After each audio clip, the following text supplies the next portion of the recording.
పుట్టకపోతే రోజుకు 12 కాపాలి. అలాంటి మాట అనుకోండి. రాను రామా రానంటే రాను. అదేంటి సుందరి? ఆ పుష్పమండం మన గృహంలో ఉండేటట్టయితే నేను రాను. ఆ పుష్పమండని మన గృహంలో ఉంచొద్దు.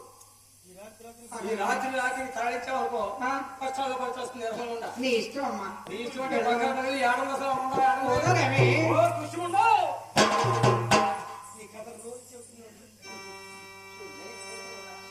ఏవే పక్షముండా పులిష్టముండా నీకు చెప్పిన పని అభివృద్ధిగా పని అంటే బండి వేసుకొని కల్లో కల్లో లక్ష్మీ తనలో పోయి అత్తగారి భోజనం తీసుకుని వచ్చి, లక్ష్మి అమ్మా లేదు నీ కొరకు భోజనం తీసుకొచ్చారమ్మా.